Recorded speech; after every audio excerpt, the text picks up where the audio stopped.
रोष है। जिस ढंग से पुलिस ने जो शांतिपूर्ण आंदोलन के ऊपर हमला किया, इसी का खिलाफ हम लोगों ने आज सड़क पे उतरा। প্রত্যেকটা লোককে যারা মেরেছে খুঁজে বের করা হবে এবং প্রত্যেকের আমরা চাই শাস্তি হোক। बंगाल में हुआ है इसलिए आपका ज्यादा चिंता हो रहा है, लेकिन जब भाजपा स्टेट्स में होता है तब आपका स्टेटमेंट नहीं आता। भाजपा लीडर जैसे स्टेटमेंट मत कीजिए। हमारे गाड़ी को, हम लोगों के गाड़ी के ऊपर जो टारगेट करके बम चलाना शुरू किया। 7 से 8 जो है बम चला है। उसके बाद स्पेशली टारगेट करके हमारे ऊपर जो गोली चला है। जैसे गाड़ी पहुंची है बम चलाया गया। बम चलाने के बाद जब गाड़ी नहीं रुकी है तो गोली चलाया गया। ये दर्शाता है कि पश्चिम बंगाल में लॉ एंड ऑर्डर कहाँ पहुंच गया है। दिन दहाड़े गोली चल रहा है। पश्चिम बंगाल में हम कभी ऐसे नहीं सुनते थे। ये लोग यहाँ पर एनआरकी तय करने का कोशिश कर रहा है। कल पुलिस को अटैक किया, आज बंद, पूरा बंगाल नॉर्मल है। हिटलर के बाद कोई तानाशाह हुआ है तो ममता जी है। न खाता न बही, जो ममता जी कहे वैसे ही। बैरिकेड तोड़ रहा था, पुलिस के ऊपर अटैक किया, स्टोन थ्रोइंग हुआ, पुलिस ऑफिसर्स लोगों का बुरी तरह से जख्म हुआ और पुलिस गोली नहीं चलाया। আমরা দোষী ব্যক্তি শাস্তি চাই, ফাঁসি চাই। ध्यान भटकाने के लिए कहते हैं फांसी देने की बात। अफसोस की बात यह है कि सर्वोच्च न्यायालय ने स्वयं कहा कि सबूत तो आपने इतने मिटा दिए हैं, सबूतों के साथ इतनी छेड़छाड़ कर दी है ताकि ये काम आसान नहीं है। आपके अपने राज्यों में क्या हालत है महिलाओं की, कहां कहां नहीं हो रहे हादसे, आप वहां क्या कर रहे हैं? इस तरह से सिलेक्टिवली आप सिर्फ बंगाल ही करेंगे तो आपको भी लोग गंभीरता से लेना बंद कर देंगे। कानून व्यवस्था पूर्ण तरीके से पश्चिम बंगाल में ध्वस्त हो चुकी है।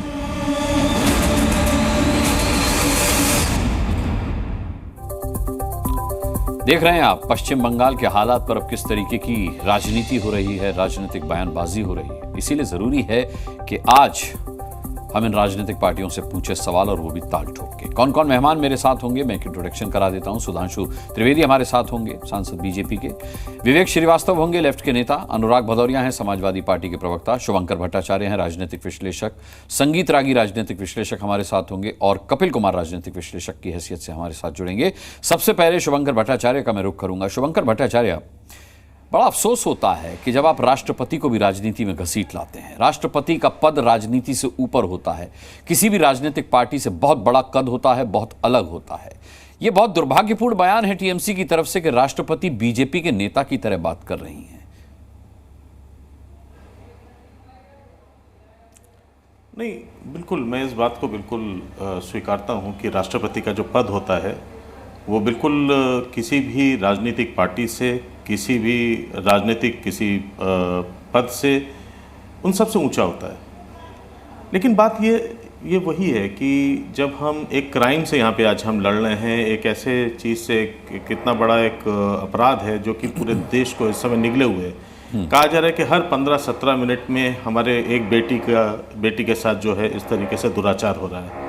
उस हालत में अगर हम किसी एक प्रदेश के बारे में, किसी एक जगह के बारे में एक्सक्लूसिवली बात करें तो तब लगता है कि ये एक प्रदेश विशेष के खिलाफ जो है उसमें शायद उसी के तरफ जो इंगित किया जा रहा है कि वहाँ पे एक राजनीति अगर बदलाव आ जाए तो शायद इस देश का सब जितना भी ऐसे जो परेशानियाँ उसका सब समाधान हो जाएगा। तो इसमें अगर इस पे लोग अगर बात करते हैं, इसमें अगर राष्ट्रपति भी अगर बिना महाराष्ट्र को मेंशन किए या बिना उत्तर प्रदेश के जो घटनाएं घटी उसको मेंशन किए हुए अगर इस तरीके से कोई बातें होती है तो बिल्कुल ये बात ये लगता है कि कहीं ना कहीं जो है वो यहाँ पे फिर राजनीतिक जो बेनिफिट्स हैं, राजनीतिक इंटरेस्ट है, पॉलिटिकल इंटरेस्ट वो दिखने लग जाता है। तो इसलिए शायद इस बात को इस तरीके से कही गई है। नहीं तो मेरे ख्याल से मुझे जहां तक लगता है कि शायद मुझे लगता है कहने को तो शुभंकर बहुत कुछ कह दिया गया। कहने को तो टीएमसी ने ये तक कहा है कि हाथ तोड़ देंगे, पैर तोड़ देंगे, अगर इस्तीफा मांगा तो ये कर देंगे, वो कर देंगे। तो ये सब भी ऐसे ही नहीं कह दिया गया होगा जैसे आप इतने हल्के में इस बयान को ले रहे हैं, टीएमसी के राष्ट्रपति से संबंधित बयान को। तो टीएमसी लगातार बयानों में उसके नेता, उसके मंत्री, में कार्यकर्ताओं की बात ही नहीं कर रहा, धमकी दे रहे हैं। नहीं, देखिए अनुराग जी, मैं इसको किसी चीज को हल्के में नहीं ले रहा हूं। बस इसको मैं यहाँ पे चिल्ला के इसको, मतलब यहाँ पे मैं एक आंदोलनकारी की तरह बैठ के यहाँ से आपसे लड़ नहीं रहा हूँ, झगड़ नहीं रहा हूँ, तो शायद आपको ये हल्के में लग रहा है। बात ये हल्की है ही नहीं। जब अपराध के खिलाफ लड़ने की बात आती है तो हल्की तो बात हो ही नहीं सकती। बात सिर्फ इतनी सी है, ये जो अभी आपने कहा ना कि टीएमसी के लोग क्या कहते हैं, सब नेता क्या क्या कहते हैं और किस किस पार्टी के क्या क्या कहते हैं, मैं उसको दोहराना नहीं चाहता। नहीं तो हम लोगों ने बृजभूषण शरण की भी बात सुनी है, कुलदीप सेंगर की भी बातें सुनी है, ये सब नेता थे। हमने टेनी जी की भी भाषा सुनी है, जिस समय वो लखीमपुर के उसी के बाद घटना घटी जब उन्होंने कहा था जो हमको वोट नहीं देगा हम उनको देख लेंगे, एक एक को देख लेंगे। ये सारी भाषाएं हमने ऐसे कई नेताओं की देखी है। तो हमारे तरफ भी ऐसे कुछ नेता हैं जो बड़ बोलेपन के शिकार हैं और उधर भी कुछ ऐसे नेता हैं। तो यहाँ पे किसके हाथ ज्यादा गंदे हैं, इसमें अगर कंपटीशन की बात होती है अलग बात है, लेकिन यहाँ जुबान और हाथ हर तरफ के गंदे हैं और हर चीज को अगर सुधरना है तो पूरी तरीके से सुधार चाहिए। ये किसी एक पार्टी विशेष और एक राज्य विशेष के सुधरने से देश के हालात नहीं सुधरेंगे। ठीक है, विवेक श्रीवास्तव जी, सबसे बड़ा सवाल यह है कि ममता बनर्जी ने अकेले बीजेपी को निशाने पर नहीं लिया है, उन्होंने लेफ्ट को भी निशाने पर लिया। उनका कहना है कि आज अगर बंगाल जल रहा है, बंगाल में हिंसा हो रही है, तो उसके लिए बीजेपी और लेफ्ट दोनों जिम्मेदार हैं। नहीं, अब वो जो मर्जी करें, हम लोग ममता बनर्जी के घोर विरोधी हैं। तृणमूल कांग्रेस के खिलाफ हमारी लड़ाई है। बहुत से अत्याचार तृणमूल कांग्रेस की सरकार ने करे हैं वामपंथियों पे, हमारे स्टूडेंट फेडरेशन के बच्चों पर, इसमें कोई दो राय नहीं है। लेकिन दूसरी सच्चाई ये भी है कि कल कॉमरेड वृंदा करात ने जब मीडिया के सामने आई तो उन्होंने कहा प्रोटेस्ट हमारा हो रहा था और हम तृणमूल के खिलाफ हैं, इसलिए कि जो विक्टिम है उसको न्याय मिले, जल्द से जल्द अक्यूज पकड़े जाएं और कहीं ना कहीं जो जस्टिस है वो हो। हम इसलिए नहीं आंदोलन कर रहे थे कि we want to change the chief minister, president rule लगाया जाए साहब, और वो राजनीति एक राजनीति उसके अंदर आ जाए, पॉलिटिकल फाइट शुरू हो जाए। तो कहीं ना कहीं हमारा ये मानना है कल से कि बीजेपी का डेविएशन हुआ है। बीजेपी ने भी प्रोटेस्ट की शुरुआत करी, हमने भी प्रोटेस्ट की शुरुआत करी, सब सड़क पे थे, और लेकिन अब आप डेविएट हो गए। पहले आप 22 प्रवक्ताओं को पूरे देश में भेजते हैं साहब प्रेस कॉन्फ्रेंसेस करने के लिए, किस लिए मैं नहीं जानता हूँ। वो क्षेत्र जिनका लेना देना नहीं है उनको, उस तरह के संगठनों को आप घुसाते हैं। कल आप कह रहे साहब छात्र समाज ने किया जो किया, छात्र समाज के जब नेताओं को पकड़ा गया बोला साहब हम सब बीजेपी के हैं। उसके बाद इन्होंने उसमें जोड़ा संग्राम चौथा मंच को। संग्राम चौथा मंच 35 यूनियनों का संगठन है जो पिछले 2-3 सालों से डीए की लड़ाई लड़ रहा है। परसों बीजेपी के लोगों ने 5 सितारा होटल में बैठ करके मीटिंग करी, इनके नेताओं को भी बुलाया और बोला साहब आकर के समर्थन दीजिए। प्रोटेस्ट में आप रॉड लेकर के जा रहे हैं, आप इंस्टिगेट कर रहे हैं पुलिस को कि फायरिंग हो और कुछ किलिंग्स हो, तो हमें फिर से एक इंस्टिगेशन की भाषा, प्रेसिडेंट रूल लगाने में आसानी हो। गवर्नर सुबह सुबह एक वक्तव्य दे देते हैं प्रोटेस्टर्स के फेवर के अंदर। तो ये इंस्टिगेशन की जो एक राजनीति है बीजेपी की, हम इसके साथ नहीं हैं। हमारी राष्ट्रपति हैं, उन्होंने आज बंगाल के बारे में बोला, पॉलिटिकल पोस्ट नहीं है प्रेसिडेंट का, और प्रेसिडेंट के खिलाफ बोलने से पहले हम सबको 2 बार सोचना चाहिए। आप जो गवर्नर के प्रोटेस्टर्स के हक में बयान देने की बात कर रहे हैं, तो राष्ट्रपति का जब आपने जिक्र किया तो एक बयान राष्ट्रपति का भी है। आपने सुना होगा, उन्होंने कहा कि जब छात्र, डॉक्टर और नागरिक कोलकाता में विरोध कर रहे थे तो दूसरी जगहों पर अपराधी सक्रिय थे। जी बिल्कुल, आपको उन्होंने कहा है अगर, लेकिन बस हमारा एक यही मानना है कि शायद ये थोड़ा ज़्यादा ब्रॉडर होता बयान, और शायद इसमें देश के अन्य राज्यों की बात भी होती और कुछ अन्य बड़ी घटनाओं की बात भी होती, जो कि ओलंपिक में जाकर के मुंह काला करके हम आए हैं। पूरे विश्व ने देखा, पूरे विश्व को पता चला कौन थे हमारे कुश्ती संघ के बड़े अधिकारी बृजभूषण शरण जो मेडल लाए, उसके लिए आपने कुछ नहीं कहा। आप अपने ही देश की प्रतिष्ठा को कैसे दांव पर लगा सकते हैं विवेक श्रीवास्तव? मेडल भी लाए हैं हमारे खिलाड़ी। मैं नहीं लगा रहा सर, बीजेपी ने। मैं तो नहीं मानता कि ओलंपिक में मुंह काला करके आए हम, मैं तो नहीं मानता, आपको लगता होगा। सर जब सोशल मीडिया के ऊपर रोज बृजभूषण शरण सिंह वर्सेस विनेश फोगाट चलेगा तो विदेशों के लोग क्या आंख मूंद लेते हैं सोशल मीडिया पे? उनको नहीं पता चल रहा है कि आपके देश में कुश्ती संघ में किस प्रकार के अधिकारी थे। चक्कर है, आपकी दुनिया सोशल मीडिया से चल रही है सर। अब आपकी दुनिया सोशल मीडिया से चल रही है जो कई मायनों में हकीकत से बहुत दूर रहता है। चलिए सुधांशु त्रिवेदी हमारे साथ जुड़ गए। शरण सिंह बहुत अच्छे आदमी थे, बृजभूषण शरण सिंह बहुत अच्छे आदमी थे, उन महिला खिलाड़ियों को पीटा गया, बहुत अच्छा किया जी न्यूज के हिसाब से। साक्षी मलिक ने कुश्ती छोड़ दी, बहुत अच्छा किया। विनेश फोगाट ने कंप्लेन की, बहुत अच्छा किया। ये सब बेकार के लोग हैं आपके हिसाब से? नहीं, मेरे हिसाब से नहीं है साहब। आप सोशल मीडिया का हवाला दे रहे हैं इसलिए मैंने कहा। नहीं, आप ही कह रहे हैं कानून अपना काम कर रहा है हर दिशा में, कानून अपना काम हर दिशा में कर रहा है। ठीक है, सुधांशु त्रिवेदी हमारे साथ जुड़ गए। सुधांशु जी, ममता बनर्जी ने सीबीआई की जांच पर भी सवाल उठाए। उन्होंने कहा है कि 2 हफ्ते से ज्यादा होने आया सीबीआई की जांच को, क्या न्याय मिल गया? मतलब अपने से न्याय की उम्मीद जब उन्होंने खो दी तो अब उन्होंने सीबीआई की न्याय प्रक्रिया पर भी सवाल उठाए हैं, जांच प्रक्रिया पर भी सवाल उठाए हैं, और साथ ही एंटी रेप कानून की उन्होंने मांग की और कहा कि बीजेपी और सरकार की मंशा पर भी सवाल उठाए कि भाई कौन लाएगा कानून, आप ही तो लाएंगे, तो क्यों नहीं लाया जा रहा? देखिए, मैं वो भी बात जवाब देता हूं। पहले विवेक जी की बात बता दूं। सोशल मीडिया के बहुत चस्के की बात कर रहे हैं, तो मैं एक ऐसा फैक्ट बताना चाहता हूं, विवेक जी के लिए बड़ा मुश्किल होगा वो करना। भारत का जो हाल का चुनाव हुआ है, ये दुनिया का एक बड़ा विचित्र चुनाव था। भारत के इतिहास का पहला चुनाव था जब किसी विदेशी अखबार में नहीं, बाकायदा रूस की विदेश मंत्रालय ने यह वक्तव्य दिया कि सोशल मीडिया का यूज किया जा रहा है भारत के चुनावों को इन्फ्लुएंस करने में। विवेक जी जरा ध्यान दीजिएगा, उन्होंने ये कहा कि अमेरिका के द्वारा इन्फ्लुएंस किया जा रहा है, और आप सोशल मीडिया का गुणगान करने में लगे, वो कम्युनिस्ट जो कि हमेशा इनके विरोध में लगे रहते थे। नहीं कर रहा, और बाकी होगा तो मैं उसके और डिटेल बता दूंगा। उन्होंने मतलब इसलिए वो विषय के ऊपर वो तो नहीं, वो अब समझ में आ गया ना कि सोशल मीडिया में देखिए लेफ्टिस्ट भी कैसे घूम जाते हैं, इन्होंने प्रमाण दे दिया। अब आते हैं ममता बनर्जी वाले विषय के ऊपर।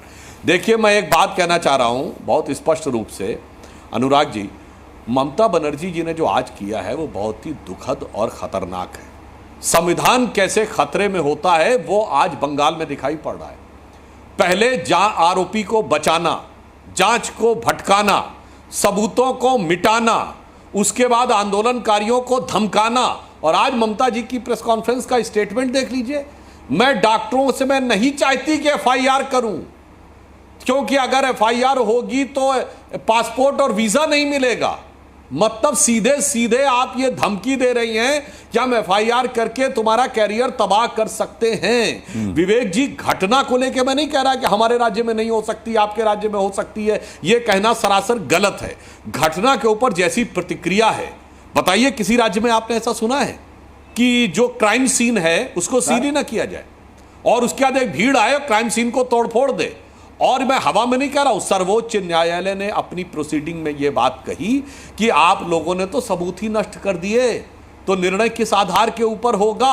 सर्वोच्च न्यायालय ने कहा कि 30 साल में ऐसा कोई उदाहरण नहीं देखा कि उसका अंतिम संस्कार होने के बाद एफआईआर दर्ज की जाए, तो और उसके बाद आरोपी को तुरंत चंद घंटों में दूसरे कॉलेज का प्रिंसिपल अपॉइंट कर दिया जाए। और इतना ही नहीं, विवेक जी आप भूल गए, आप कैसे तुलना कर रहे हैं? टीएमसी के मंत्री गुहा साहब क्या बोले कि ममता जी की तरफ जो उंगली उठेगी वो उंगली तोड़ दी जाएगी। अरूप चक्रवर्ती उनके सांसद क्या बोले कि जो लोग प्रदर्शन कर रहे हैं इनको अपना अंजाम भुगतना पड़ेगा। इसलिए महोदय, जो कार्रवाई के साथ साथ जो मानसिकता है, और बड़ी दुख की बात है कि ममता बनर्जी जी आज कह रही हैं कि 15 दिन हो गए, 20 दिन हो गए, सीबीआई ने क्या किया, सबूत तो उन्होंने नष्ट कर दिए, इसलिए उनको पता सीबीआई का काम कितना कठिन होगा। मैं ममता जी से पूछना चाहता हूं, ये बंगाल में प्रथम रेप तो हुआ नहीं, आज तक कितने रेप पे कन्विक्शन कराया? अपनी कन्विक्शन रेट बताएं कि कितने आरोपियों को उन्होंने कन्विक्ट करवा दिया है। यह होता है तिनके की ओट में पहाड़ छुपाने की कोशिश करना, यह है फिर एक बार झूठ बोलकर चीजों को डाइवर्ट करने का प्रयास करना। और जहां तक नियम सख्त करने की बात है, तो मोदी जी की सरकार ने आने के बाद नाबालिग बच्चियों के साथ बलात्कार के ऊपर मृत्युदंड का प्रावधान किया है और बलात्कारियों की सजा को 10 साल से बढ़ाकर 20 साल तक करने की व्यवस्था की है, और महिलाओं के लिए जो अन्य सुरक्षा दी है वो सारी बातें अलग है। मगर मैं पूछना चाहता हूं, जरा पश्चिम बंगाल के जो हमारे प्रतिनिधि बैठे हैं तृणमूल कांग्रेस के, अपना कन्विक्शन रेट बताएं आरोपियों पे जिन पे बलात्कार का आरोप हो, और आज तक फांसी छोड़िए अभी जेल कितनों तक पहुंचाया, इसका जवाब देके जाएं, तब समझ में आएगा, दूध का दूध पानी का पानी हो जाएगा। शुभंकर भट्टाचार्य जी, आप जवाब देना चाहेंगे इस सवाल का? नहीं, मैं सुधांशु जी की मैं मानता हूं कि बहुत आंकड़ों से बड़े प्रबल व्यक्ति हैं और आंकड़े लेके हर जगह जाते हैं और बड़े अच्छा रिसर्च की बात करते हैं, लेकिन कभी कभी जब मामला बीजेपी की तरफ आता है तो इनका रिसर्च थोड़ा हिल जाता है। उन्होंने कुछ प्रश्न विवेक जी की तरफ फेंका, कुछ मेरी तरफ फेंका, मैं कंबाइंड करके इनको मैं जवाब देता हूँ। इन्होंने सबसे पहले कहा रशिया के गवर्नमेंट ने वहाँ पे जो है क्या कहा कि हमारे चुनाव को कैसे करके सोशल मीडिया ने इन्फ्लुएंस किया था। भाई साहब जरा बीबीसी का जरा डॉक्यूमेंट्री पढ़ लीजिएगा जिसको आप लोगों ने बैन कराने की कोशिश की। उसमें साफ तरीके से कहा जा रहा है कि बीजेपी की आईटी सेल इस समय सबसे बड़ा खतरा बनकर पैदा कर रही है भारत में। ये बीबीसी का कहना है, हमारा कहना नहीं है। तो अगर बाहर की अगर आप कईयों की अगर वक्तव्य की बात करते हैं, और भी कई आंकड़े जो और भी कई वक्तव्य मैं बता सकता हूं। अब आते हैं आंकड़ों की बात पर।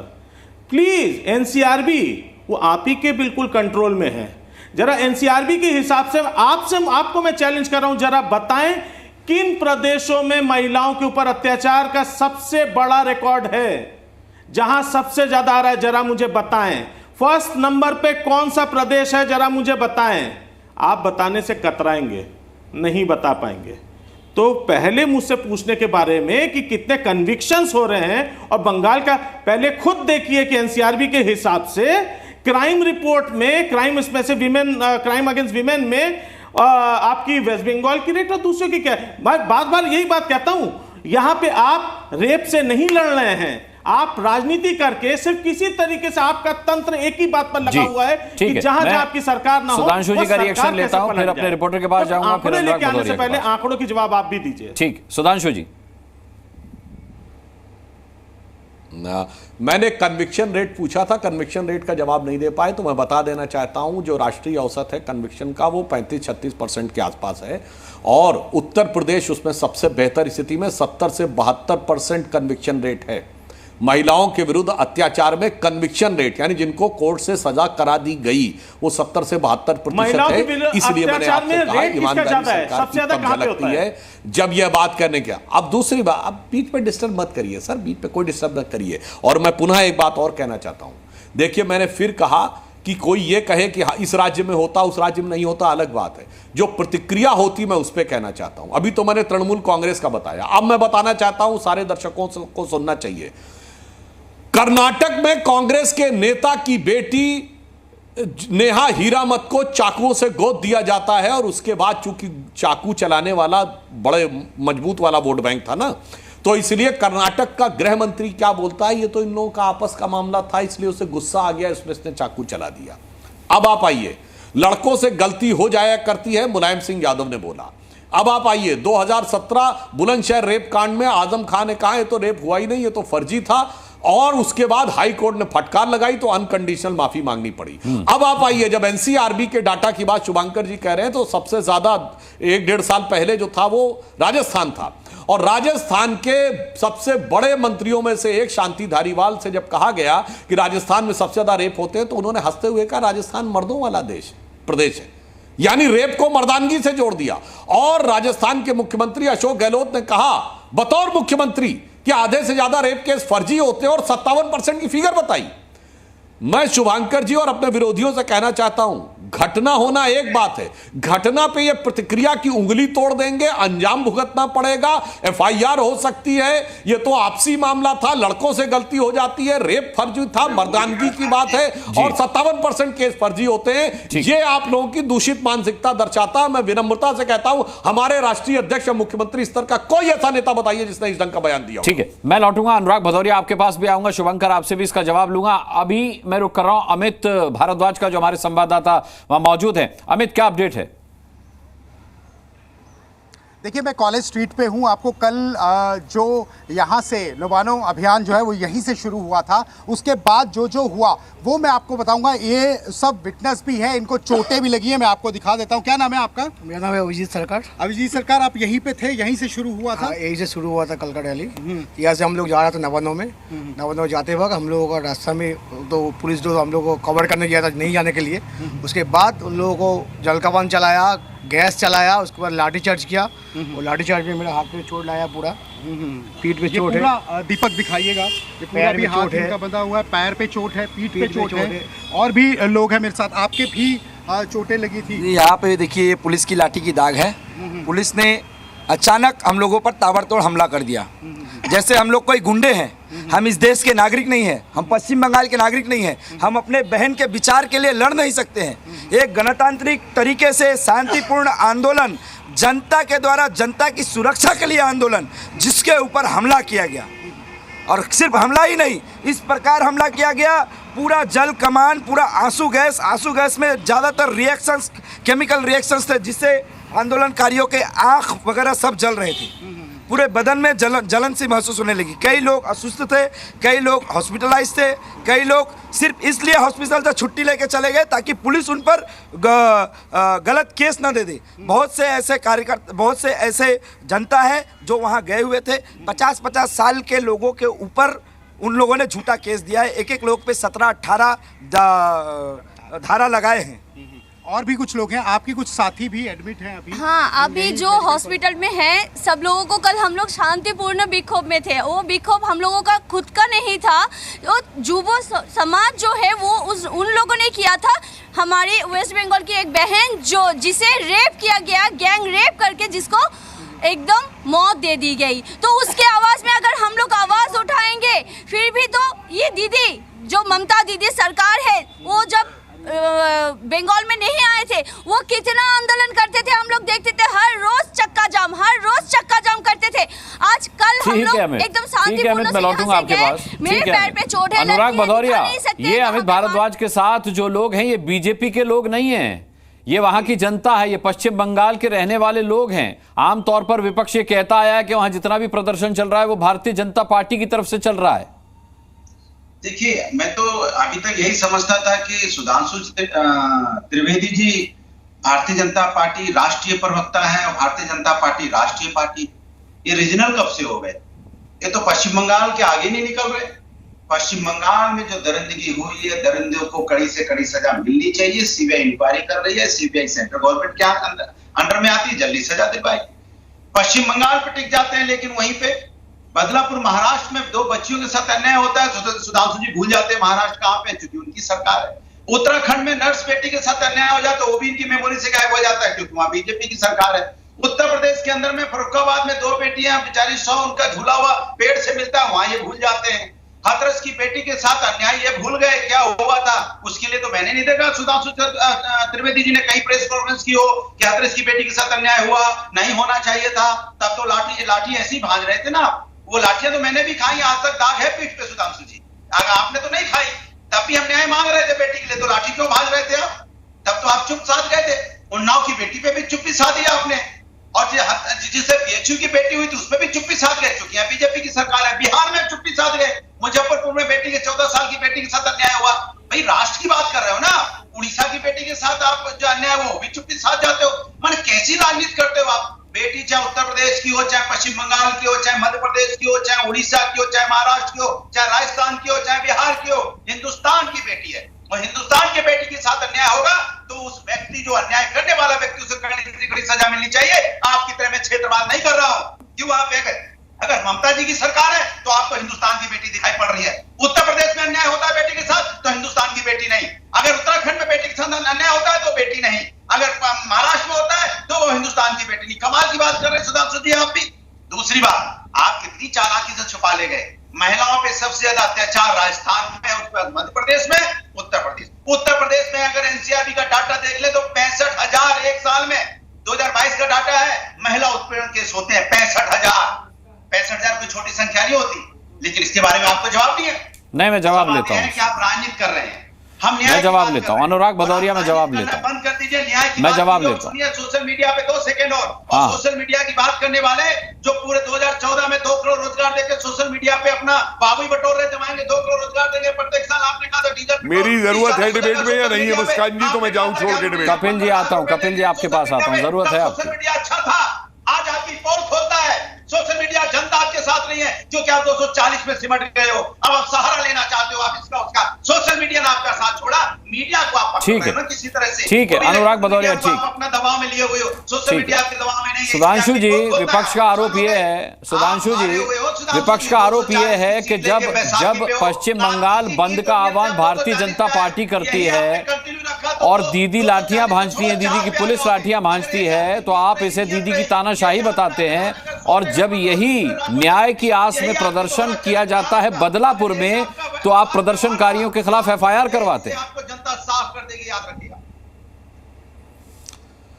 अनुराग जी, मुझे लगता है कि ये एक ही टेप का रिप्ले करने वाले भदौरिया जी डिबेट में एब्सेंट माइंडेड होकर बैठते हैं क्या? इन्होंने डिबेट की शुरुआत की है कहते हुए कि हम रीजनल हो गए, हमने बंगाल के बाहर ही नहीं निकले। अरे भाई, मैंने तो डिबेट में उत्तर प्रदेश, राजस्थान और कर्नाटक का भी उदाहरण बताया। भैया ध्यान कहीं और रहता है क्या डिबेट में? वो अपनी स्क्रिप्ट पढ़ने में था, इधर ध्यान ही नहीं दिया आपने। और दूसरा जो मैंने विषय उठाया, मैंने बहुत साफ कहा, हम ये नहीं कह रहे हैं कि हमारे राज्य में होना और आपके राज्य में होने में गलत है। मैंने असंवेदनशील प्रतिक्रिया की बात की और मैंने चुनौती देके कहा। अब आप बोल रहे थे, मैंने डिस्टर्ब नहीं किया, कृपया सुधांशु जी को सुन लीजिए, अनुराग जी सुधांशु जी को सुन लीजिए। मैंने बीच में डिस्टर्ब नहीं किया था ना इस्तीफा, वो याद दिला रहा हूँ कि आपने इस्तीफा नहीं मांगा। डिस्टर्ब करने लगे, अनकंफर्टेबल फैक्ट आने के बाद डिस्टर्ब होने के अलावा करने के अलावा कोई विकल्प नहीं है। अब बोल लीजिए, अच्छा आप और बोल लीजिए, बोल लीजिए, अपनी बात कर लीजिए, तो अपनी बात निकाल लीजिए, तो मैं फिर आप बोलिएगा आपने उत्तराखंड के मुख्यमंत्री का इस्तीफा मांगा, आपने वहां प्रदर्शन किया नहीं किया, आपने महाराष्ट्र में प्रदर्शन किया, वहां पे प्रेस की इस्तीफा मांगा, मुख्यमंत्री का नहीं मांगा, आपने बिहार में प्रेस की, वहां के मुख्यमंत्री का इस्तीफा मांगा, प्रदर्शन किया नहीं किया, उत्तर प्रदेश में आपने प्रदर्शन किया, इस्तीफा मांगा नहीं मांगा, आपने उड़ीसा में इस्तीफा मांगा नहीं मांगा। आप कहां इस्तीफा मांग रहे हैं भैया? जहां आपकी सरकार नहीं है। चलिए अब सुन लीजिए, फिर मैं कपिल जी के पास जाता हूं। मैं कपिल जी के पास जाता हूं, लेकिन सुधांशु जी का जवाब सुन लीजिएगा धैर्य के साथ। सुधांशु जी बोलिए। आप देखिए अनुराग जी, एब्सर्ड बात करने की पराकाष्ठा होती है। आपने जो कहने का प्रयास किया, जिन जिन राज्यों में, हमारे किसी राज्य में किसी मुख्यमंत्री ने कहा कि एफआईआर करवा सकते हैं? हमारे किसी नेता ने कहा उंगली तोड़ देंगे? हमारे किसी नेता ने, मंत्री ने कहा कि अंजाम भुगतना पड़ेगा? क्या बात करने लगते हैं साहब? मैंने प्रतिक्रिया की बात की और आपकी पार्टी ने तो बेशर्मी की वो सारी पराकाष्ठाएं पार कर दी कि कन्नौज में आपकी नेत्री कहती कि 15 साल की बच्ची रात में कौन सी नौकरी पाने के लिए गई थी। और आप कहते हैं कि पीड़िता का नार्को टेस्ट पीड़िता का कराया जाना चाहिए, अपराधी को बचाव होना चाहिए, पीड़िता का कराया जाना चाहिए। इसलिए मैंने प्रतिक्रियाओं की बात कही थी। हमारे किसी सीनियर नेता ने कभी ऐसी प्रतिक्रिया दी हो जैसे आपके नेता ने आपकी पार्टी के 4 कपिल कुमार जी, लड़कों से कपिल कुमार जी को और ठीक है कपिल जी देखिए क्या तरीका है, सुधांशु जी में डिस्टर्ब करना शुरू कर देते हैं। बस सुधांशु जी बोले फिर चिल्लाना शुरू कर दिए। नहीं, मैं कोशिश करूंगा अनुराग जी इंटरप्ट ना करें। कपिल जी, ममता बनर्जी कह रही कि मैं चाहती हूं कि बलात्कारी को फांसी और फांसी मिले। अब जांच में न्याय नहीं हो रहा है अब तक। क्या लगता है आपको कि ममता बनर्जी मछलियां मारकर मगरमच्छ को बचाना चाह रही हैं क्या? देखिए अनुराग जी, मैं आधे घंटे से चुपचाप बैठ के सबको सुन रहा हूं, इसलिए मेरे बीच में कोई ना बोले कम से कम जी। इस राजनीतिक तू मैं से अलग हट करके मेरे 3 सवाल हैं और ये सब राजनीतिक पार्टियां मेरे इन तीनों सवालों का जवाब दे दें, क्योंकि मैं डिबेट को वापस रेप के ऊपर ला रहा हूं और हत्या के ऊपर ला रहा हूं। बहुत कट रहा है। मुझे देखिए क्या कर रहे हैं। बोलिए आप बोलिए। पहली बात का ये जवाब दीजिए, ममता बनर्जी स्वास्थ्य मंत्री हैं या नहीं है? वो स्वास्थ्य मंत्री हैं। उनके मंत्रालय के अंदर एक मेडिकल कॉलेज के अस्पताल में 36 घंटे की ड्यूटी कराई जाती है एक इंटर्न से। यह कौन से कानून के तहत होता है? इसलिए सबसे पहले जिम्मेवारी ममता बनर्जी की बनती है कि अपने ऊपर एक्शन ले कि उनके मंत्रालय के अंदर 36 घंटे काम कराया गया।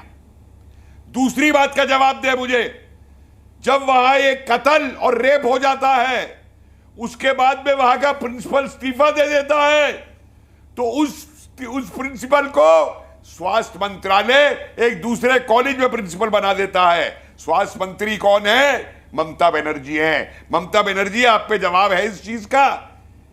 इन 2 सवालों का। मेरे कोई सवाल राजनीतिक नहीं है, मेरे पूरे सवाल सिर्फ प्रशासनिक सवाल है, जिन प्रशासनिक सवालों का मैं जवाब मांग रहा हूं। भदौरिया जी, श्रीवास्तव जी, बताइए मेरे सवाल गलत है क्या ये दोनों? सुधांशु जी से भी तो मैं कोई राजनीति नहीं कर रहा हूं इसमें, लेकिन सुधांशु जी से भी तो देखिए हाई कोर्ट ने बोला। हाँ, आ गई ना राजनीति पे, अरे शिवराज सर, तुम्हारे में सीपीएम के जमाने में क्या हुआ है? अरे सीपीएम के जमाने में तो बंगाल में केजरी आ गए ना बीच में बोलने, आ गई राजनीति। अरे जाओ राजनीति करो। और अनुराग जी आखिरी बात कहूंगा, इन्हें चुप कराइए। आखिरी बात कहूंगा जी जी कपिल जी एक आखिरी सवाल पूछ रहे इन्हें चुप करवाइए। जी आप बोलिए आप बोलिए चुप हो जाएंगे, होगा चुप, बोलिए। चुप करवाइए। मैं बोलूं 10 सेकंड। मेरे दोनों सवाल प्रशासनिक थे। दोनों का मैं आता हूं अनुराग जी आपके पास आता हूं, रुकिए जवाब दे दूं। जवाब देखिए, इन्होंने सवाल पूछा पश्चिम बंगाल का। मैंने कहा पश्चिम बंगाल में जो दरिंदगी हुई है उस दरिंदे को कड़ी से कड़ी सजा मिलनी चाहिए। देखो यार, बोलने मैं जाहिरों के साथ डिबेट नहीं करूंगा, लेकिन मुझे आप बोलने नहीं दे रहे। अनुराग जी उनकी बात खत्म हो जाने दीजिए, फिर आप जवाब दीजिएगा। बोलिए, सवाल पूछिए, तीसरा सवाल पूछिए कपिल कुमार। आपको भी राजनीतिक कराने में मजा आता है। देश की बेटी की बात करो ना, उत्तराखंड में देश की बेटी नहीं है क्या? आपको भी सिर्फ राजनीतिक में चाहिए। उत्तर प्रदेश बताइए, उठा के मैं नहीं करता डिबेट। बिहार की बेटी देश की राजनीतिक कपिल कुमार जी नाराज हो गए, राजनीति हो रही है इस मुद्दे पर। कोई जवाब नहीं देगी। बीजेपी पहलवान महिलाओं के साथ अन्याय होगा, कोई जवाब नहीं देगी। कैसी बात करते हैं आप बैठ के यहाँ पे? राजनीति आप कर रहे हो कि हम कर रहे हैं? कपिल कुमार नॉन पॉलिटिकल बात कर रहे थे, उनकी बात पूरी हो जाने देनी चाहिए थी। सुधांशु जी ये बड़ा दुर्भाग्य है कि जब हम किसी एक बेटी को न्याय दिलाने की बात करते हैं तो इतिहास खोल दिया जाता है कि वहां क्या हुआ था, फलां क्या हुआ था, और फिर बहस जो है, डिबेट जो है, वो आरोप प्रत्यारोप में उलझ के रह जाती है। अनुराग जी मैं कहना चाहूंगा, आपको इतिहास भी खोलना है तो खोलिए, मगर इतनी बदतमीजी मत करिए कि दूसरे को बोलने नहीं देंगे, कि एक न्यूट्रल आदमी को भी बोलने नहीं देंगे। पहले हम खुद भी बोलेंगे और दूसरे के में डिस्टर्ब करेंगे। मेरे बोलने में डिस्टर्ब किया, कपिल कुमार जी के बोलने में डिस्टर्ब किया। यह समाजवादी पार्टी वाला स्टाइल जो है कि जब रहते लॉ एंड ऑर्डर की प्रॉब्लम क्रिएट करते हो और डिबेट में भी लॉ एंड ऑर्डर की प्रॉब्लम क्रिएट करते हैं। आपके मन में जो आता अनाप शनाप बोलिए, अपने मौके पे बोलिए, दूसरे को भी बोलने का मौका दीजिए, फिर दर्शकों को तय करने दीजिए कौन सही बोल रहा है, कौन गलत बोल रहा है। इसीलिए हम यह पुनः कहना चाहते हैं, हमने यह विषय कभी नहीं कहा, अनुराग भदौरिया जो बार बार बोल रहे हैं कि हमारे राज्य में और तुम्हारे राज्य में, मगर हम यह कहना चाहते हैं कि हमारे राज्य में कभी ऐसा उदाहरण हुआ हो तो बताइए कि आरोपी को चंद घंटे में उससे बड़े कॉलेज का प्रिंसिपल बना दिया गया। भागिएगा नहीं, बता के जाइएगा। हमारा कोई राज्य हो तो ऐसा उदाहरण बताइएगा जहां पर कि किसी मंत्री ने कहा उंगली तोड़ दी जाएगी प्रदर्शनकारियों के लिए। हमारा कोई राज्य हो तो बहुत संक्षिप्त रहिएगा अनुराग भदौरिया। संगीत रागी भी बहुत धैर्य के साथ इस डिबेट को सुन रहे हैं, उनके पास बताइएगा। 10 सेकंड का जवाब है। उन्नाव की घटना याद है? कितने दिन तक आपने बचाया? कितने दिन तक बचाया? हाई कोर्ट जाना पड़ा न्याय मांगने के लिए। भूल गए क्या? भूल गए? कितने महीने तक बचाते रहे आप? पूरा का पूरा परिवार खत्म हो गया। भूल गए आप क्या? हथरस की बेटी को जब के अंधेरे में आपने अंतिम संस्कार कर दिया था। डीएमएसपी कितने दिन तक सस्पेंड नहीं हुए? भाई उन्नाव का सीबीआई को केस उत्तर प्रदेश सरकार ने रेफर किया है, कुछ भी बोलने लगता है आदमी आके। सुनिए, आप सुन लीजिए कान खोल के। आपके साथ अनुराग जी सारे दर्शक देख रहे हैं कि एक ही आदमी डिबेट को डिस्टर्ब कर रहा है। उन पे भी लाठियां, शुभंकर जी भी शांति से। अनुराग भदौरिया 10 सेकंड कहकर आपने 1 मिनट ले लिया। 10 सेकंड मांगे थे आपने, 1 मिनट ले लिया। ठीक है, या तो इनका फेडर डाउन कर संगीत रागी जब पब्लिक रोड पे आई तब न्याय मिलने ठीक है। संगीत रागी, आज ममता बनर्जी सीबीआई की जांच पर सवाल उठा रही हैं, लेकिन ये किसी को नहीं बता रही कि कोर्ट ने कहा कि सबूत तो पहले ही मिटा दिए गए। बेटी के माता पिता ने कहा 3 घंटे बाद बुलाया गया, उन्हें पहले बताया नहीं गया कि उनकी बेटी के साथ क्या हुआ। ये कहा गया कि उसने सुसाइड किया है। ये सबूत मिटाने की प्रक्रिया चल रही थी। ममता बनर्जी ये नहीं बता रही कि सीबीआई को दिक्कत कहां हो रही है। वो ये कह रही है कि सीबीआई के पास 2 हफ्ते से भी ज्यादा जांच हो गई, लेकिन अब तक न्याय नहीं मिला। यानी कि ममता बनर्जी खुद न्याय मांगने वालों की कतार में खड़ी हो गई हैं। अनुराग जी, सुधांशु जी खुद ही मेरे बीच में बोले, फिर कहेंगे रुक जाइए अनुराग जी, अब रुक जाइए। संगीत जी को बोल लेने दीजिए, फिर आता हूं मैं आपके पास। संगीत जी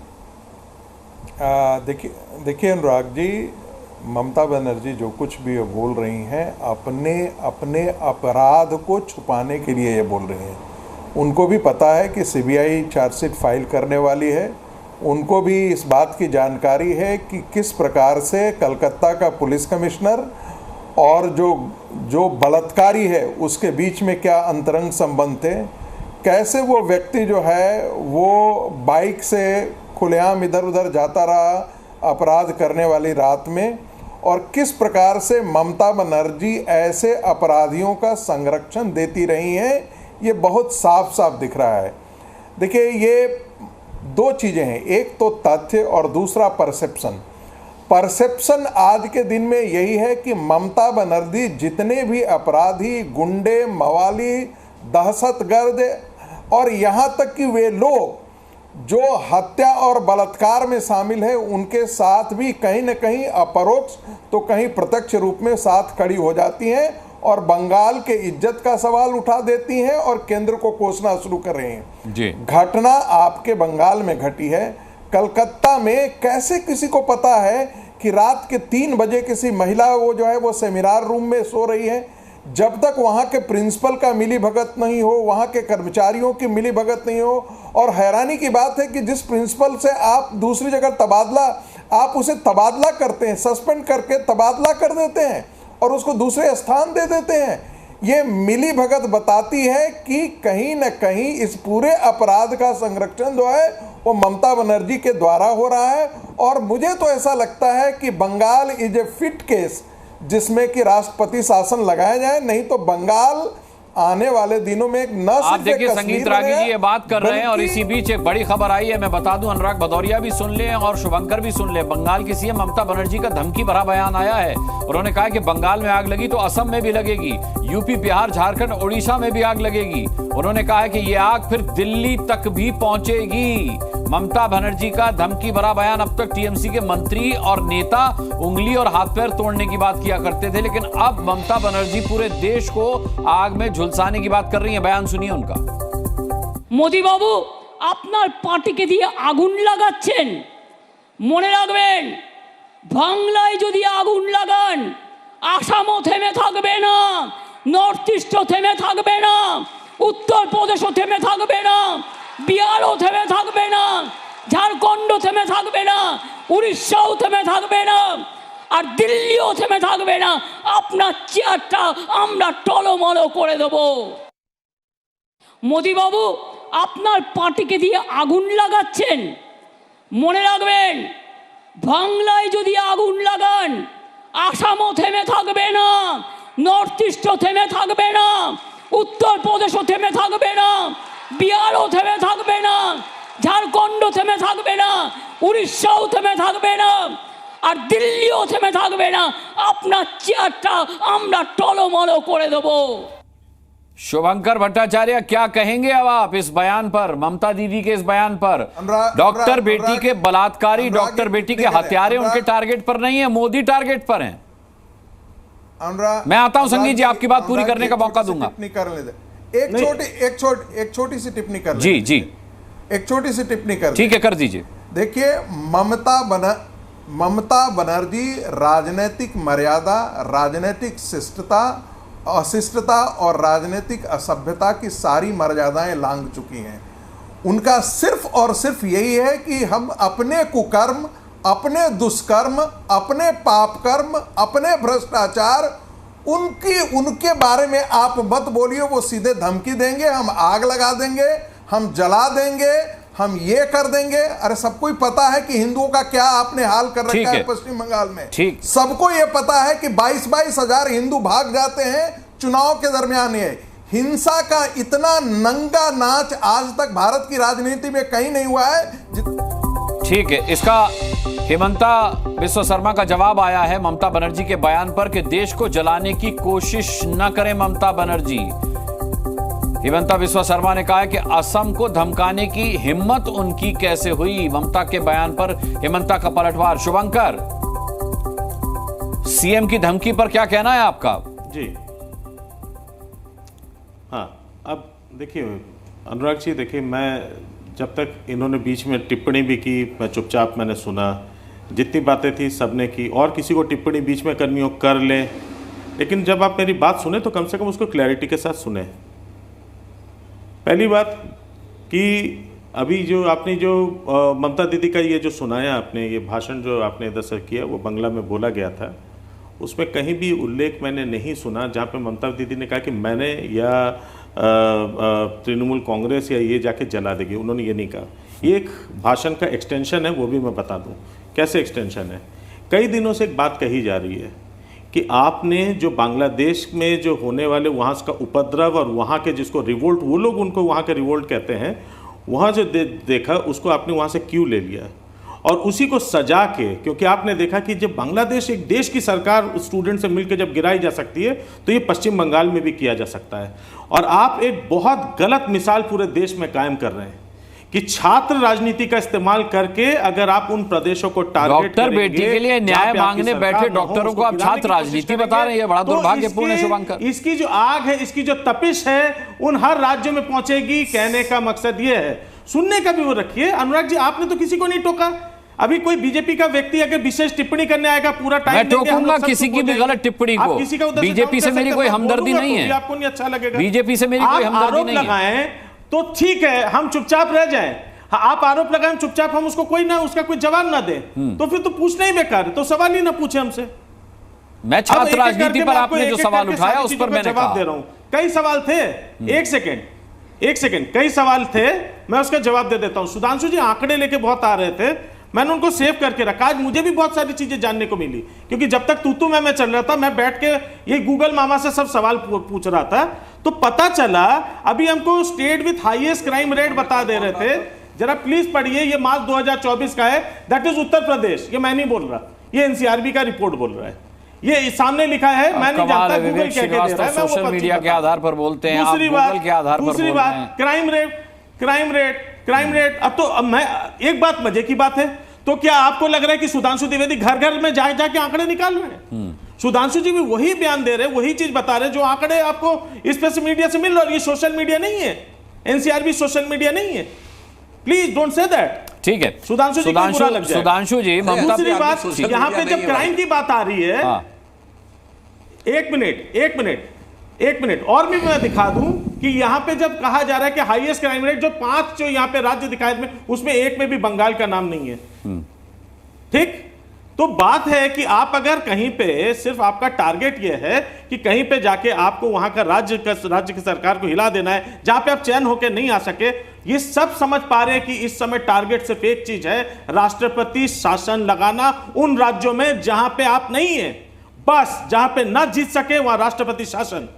और ये जो पूरा जो ठीक है, मैं सुधांशु जी से इसका जवाब ले लेता हूं। सुधांशु जी, इससे पहले भी टीएमसी की तरफ से ये बयान आया कि जो लोग ये कह रहे हैं कि पश्चिम बंगाल को बांग्लादेश बनाने की कोशिश की जा रही है, तो उन्होंने कहा कि हमारी पुलिस जो है वो गोलियां नहीं चला रही बांग्लादेश की पुलिस की तरह, तो इसे बांग्लादेश के हालात से जोड़कर के पश्चिम बंगाल के हालात को न देखा जाए। और अब शुभंकर भट्टाचार्य ये कह रहे हैं कि जहां जहां आपकी सरकारें नहीं है, आपकी कोशिश है वहां अशांति फैला करके और राष्ट्रपति शासन लगाना। जो शुभंकर जी ने बोला उसी में से 2 पॉइंट में उन्होंने अपना जवाब खुद दे दिया।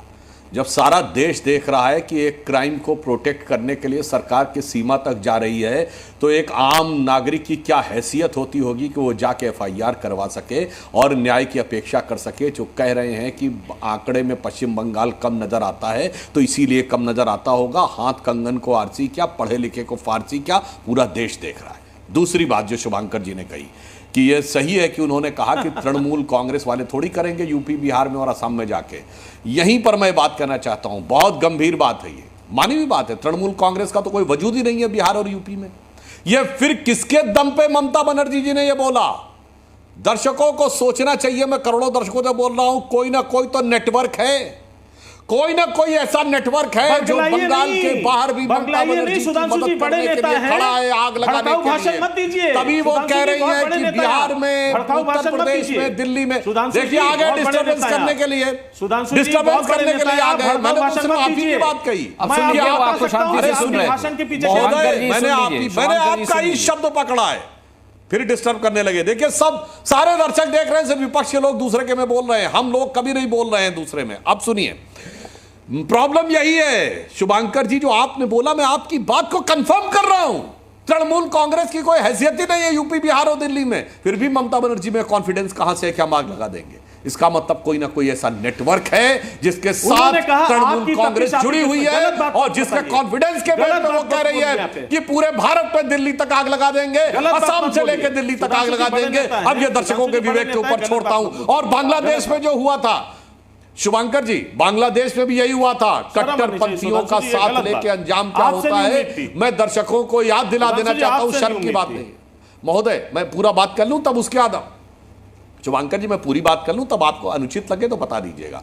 देखिए, जो कट्टरपंथियों का साथ लेते हैं तो अंजाम क्या होता है। ये बात आप गलत कह रहे हैं कि उन्होंने कहा कि वो बांग्लादेश में भी बांग्लादेश नेशनलिस्ट पार्टी ने जमाते इस्लामी का साथ 2001 में लिया था।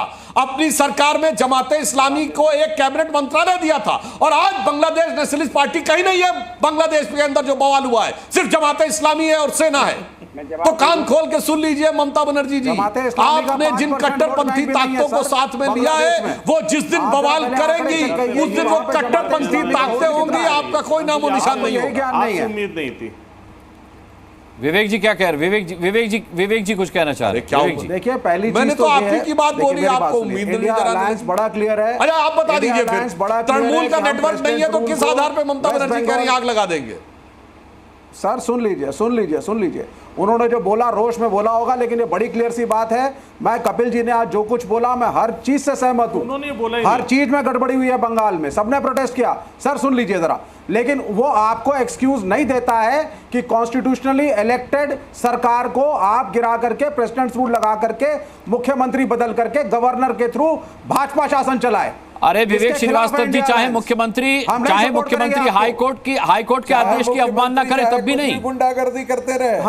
हाईकोर्ट के आदेश की अवमानना करें तब भी नहीं। सुन लीजिए ना सर, जवाब सुनिए ना सर, जवाब सुन लीजिए। हाँ सर, जवाब सुन लीजिए। शुभांग, इन्होंने बहुत बोला, हमारे मित्र सुधांशु त्रिवेदी जी ने। अरे भाई, बहुत साफ दिख रहा है कि एक बलात्कारी को बचाने का प्रयास जो है वो बहुत सत्ता के स्तर पर हो रहा है। राज्य में होती हैं घटनाएं, वो ठीक है, लेकिन आप मुझे बताइए मणिपुर में जहां पे दो कम्युनिटीज के बीच में होती है, लेकिन कोई मुख्यमंत्री बचाने के लिए ऐसे तो नहीं आता है जिस प्रकार ममता बनर्जी रोड पर आ रही है। लगाया आपने नहीं लगाया।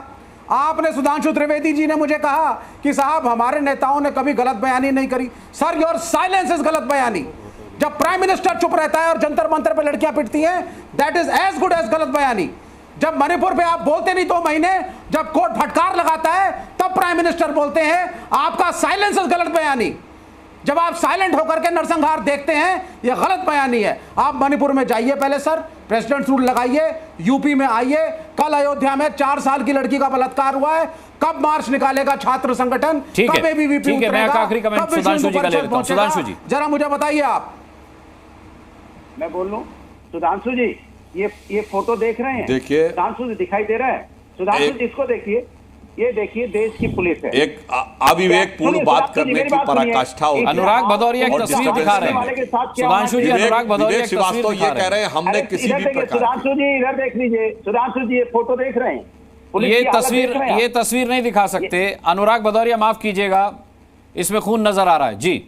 अच्छा चलिए सुधांशु जी, तो जिसके अच्छा सुनिए, जो चोटें लगी हैं पुलिस वालों को, मैं सिर्फ ये कहना चाह रहा हूं कि आज एक पीड़ित महिला डॉक्टर के साथ न्याय के मुद्दे के ऊपर राजनीति की पराकाष्ठा देखिए कि वो लेफ्ट पार्टी जिसको हराकर ममता बनर्जी आई थी, आज वो लेफ्ट ममता को कैसा कवर फायर दे रही है। मैं बोल लूं, सोचिए बेबसी की इंतहा। न्याय मांगने वाले और न्याय लोकसभा चुनाव में कहा था को कवर फायर देने वाले सबके पास बेटियां हैं। मैं बस इतना याद दिलाना चाहता हूं कि जो न्याय मांग रहे हैं उनकी भी बेटियां हैं और जो अन्याय को डिफेंड कर रहे हैं उनके पास भी बेटियां हैं। बस इतना ध्यान रखिएगा। मैं अब भी चाहता हूं कि डॉक्टर बेटी को जल्द से जल्द न्याय मिले। मैं अब भी चाहता हूं कि पश्चिम बंगाल में हालात जल्द से जल्द सुधरें। आग, हिंसा ये किसी को भी पसंद नहीं है। बहुत बहुत धन्यवाद करना चाहूंगा सभी पैनलिस्ट का ताल ठोक के में शामिल होने के लिए।